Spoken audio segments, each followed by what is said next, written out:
Handa na ba? Nagumugol ng malaking halaga? Kasama na rin ang stress na mararanasan mo kapag nag-renew ka ng permit sa negosyo mo. Kung gusto mong malaman kung anong hirap ni Ate Tintin sa pag-renew ng permit, mag-subscribe ka na sa akin. Pindutin mo ang like button na yan, mga kasari. Please naman, mga kasari ko dyan, support niyo na si Ate Tintin. At paki-share na rin ang aking video. Kaya, umpisahan na natin ang Real Talk nating chismisan. Isa ka ba sa mga may tindahang hindi pa nakapag-renew ng permit? Pues, makinig ka sa akin, ha? I-share ko sa inyo yung stress na naranasan ko para ma-stress din kayo, mga kasari. Sa totoo lang, tumaas na naman ang ating bayarin. Humigpit pa sila lalo, mga kasari talaga. At hindi mo maiisahan talaga ang gobyerno. Talagang matalino ang ating gobyerno, mga kasari. Una dyan, dati, pagka magre-renew kami ng permit, ay sa barangay kami kukuha muna ng barangay clearance. Pero ngayon, hindi na po. Diretso na ng City Hall. Hindi ko alam kung ganyan na rin sa inyo, pero baka ganun na rin. Kasi, yung online na yung ibang binabayaran, mga kasari pag nag-renew ka ng permit. So, dito sa amin, sa City Hall na kukuha ng sedula, barangay clearance. So, kasama na yan sa i-charge nila, mga kasari. Talagang tumaas din ang bayarin. Next, syempre, papakita ko sa inyo kung magkano ang aking ginastos. Sa sedula pa lang, tumataginting na 171 ang aking sedula. Next, syempre, may binayaran ako dito na barangay clearance ko ay 500. Dati, sa barangay ka kukuha, 200 lang ang charge ni barangay. Pero dahil lahat ng barangay dito sa amin, sa lungsod ng Puerto Princesa City, Palawan, abay sa City Hall na kukuha, kaya hindi ko sure kung lahat ng barangay ay pare-parehas na 500 ang babayaran. Ganon ang mga kasari. Next, syempre, ang binayaran ko, mga kasari, sa City Hall ng pag-renew ko ng permit ay 6,631.25. So, ito yan siya. Pero, may pero dyan. Yan pa lang yung babayaran mo doon sa assessment. Hindi pa kasama yung ibang anik-anik na babayaran mo. So, ano ba yung sinasabi ko na anik-anik, mga kasari? So, by the way, ito na yung ibinigay na clearance ni City Hall sa amin, mga kasari. So, ito na yung mga bayarin. So, syempre, additional sa nabayaran kong 6,631.25, kailangan mong kumuha ng i-compliant real property tax clearance. So, yan siya ay 100 pesos. Next, syempre, certificate of compliance para sa aking SSS. Syempre, 3 months ang hinihingi dyan ni SSS. Bago ka makakuha ng certificate, 3 months advance. So, ang binayaran ni Ate Tintin, mga kasari, ay 5 months na. Gaya ng sabi ko sa inyo nung nakaraan, sabi ko ay dapat whole year na ang babayaran ko ngayon. Pero, mga kasari, tumaas si SSS. Dati ang binabayaran ko kay SSS ay 630. Ngayon ay 825 na, mga kasari. Sus Mariusip, talaga. Paano na yan? Kakayanin pa ba yan ang tindahan kung maliit? So, buwan-buwan, meron akong bayaring 825 sa SSS pa lang yan. So, dahil nakapag-ipon si Ate Tintin, instead na 1 year yung aking babayaran dapat ngayon ay 5 months na lang muna, mga kasari. Kasi talagang nag-negative si Ate Tintin pagdating sa pera.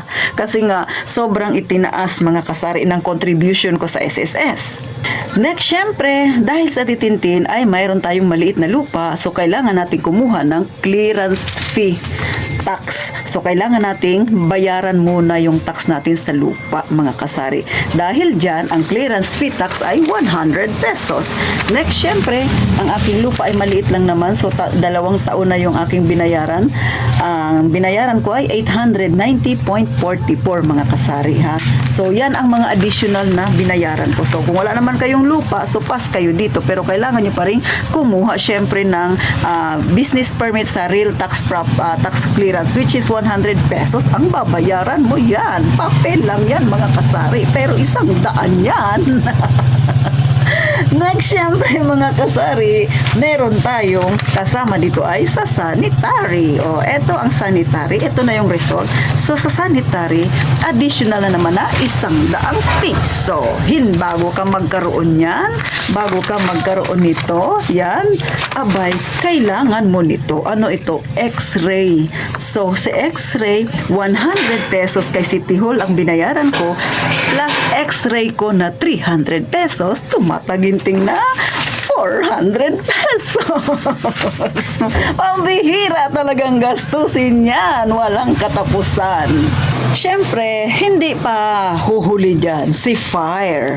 Si Bureau of Fire. Si Bureau of Fire, last year ay kasama siya sa binayaran namin sa City Hall. Pero ngayon, hiwalay siya.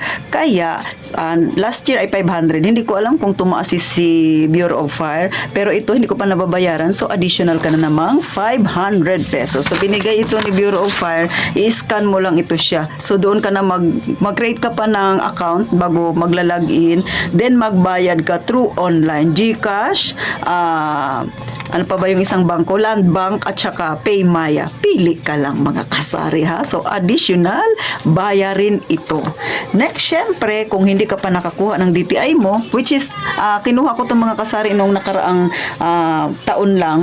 So, 2028 pa naman yung expiration niya. So, ito, ang binayaran ko dito ay, kung hindi ka pa nakakuha ay, 230. So, bahala na kayo mag-add kung magkano na ang bayarin ni Ate Tintin, mga kasari. Syempre, dahil naka-release na si Ate Tintin, so meron na tayong permit for 2025, mga kasari. May pero dyan. Syempre, bago ka magkaroon yan, mga kasari, ngayon ko lang nalaman, dahil hindi ko naman alam bakit ako nakalusot, yun pala, may babayaran pa si Ate Tintin na pag-ibig. Ang pag-ibig po ay mandatory sa lahat ng may mga negosyo. Kahit na ang sari-sari store mo ay katulad ng kay Ate Tintin, ganyan kaliit, na ipakita ko na yan kung anong itsura ng tindahan ko.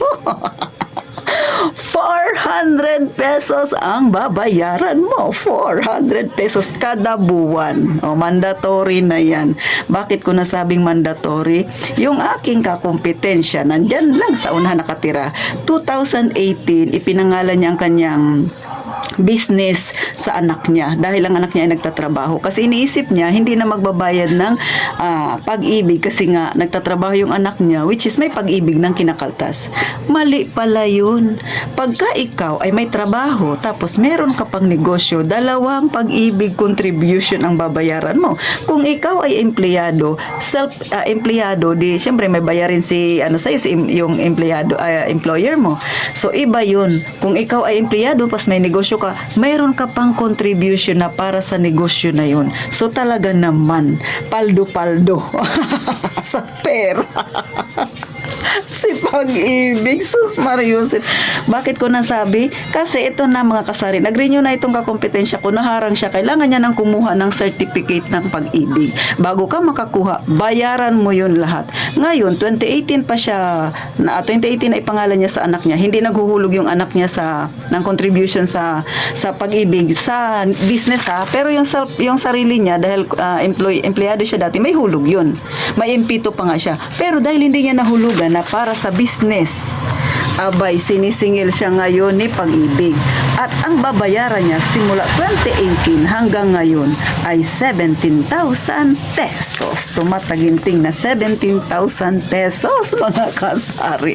Kaya yung aking kakompetensya, nagkwentuhan kami, stress na stress din siya. Parehas sa akin, mga kasari, na stress din ako. Kaya isinishare ko yung stress ko para mas stress din kayong nanonood.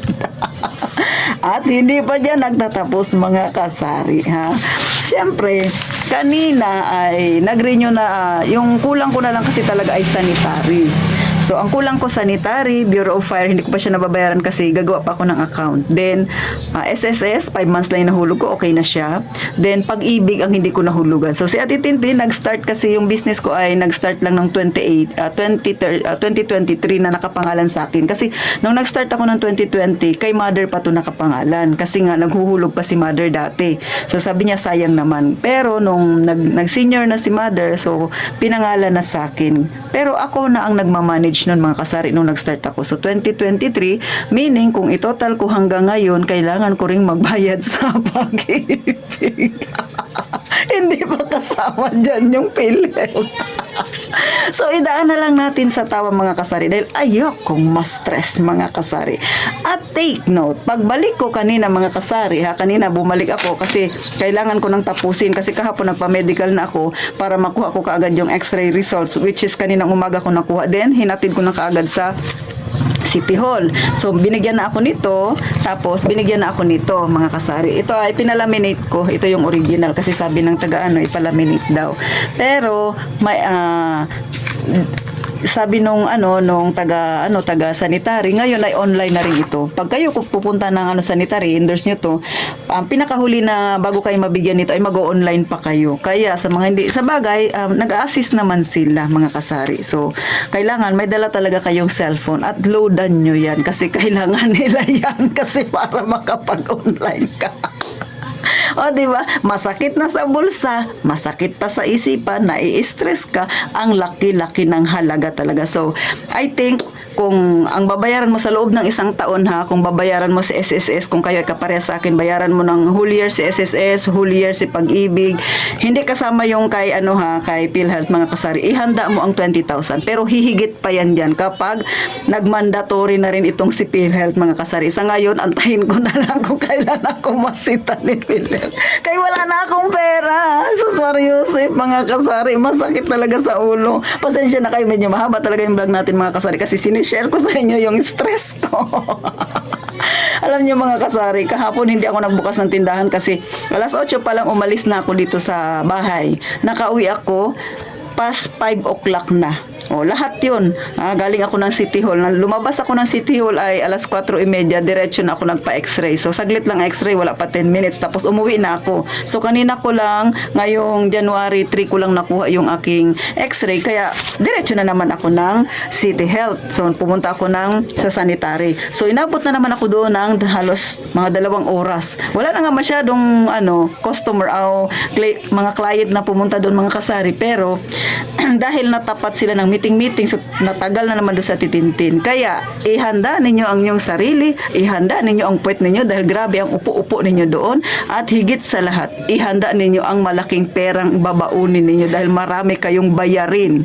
Hindi ko alam kung magkaparehas tayo ng bayarin, pero sa malamang, halos magkaparehas tayo. Gaya ng SSS at saka Pag-ibig.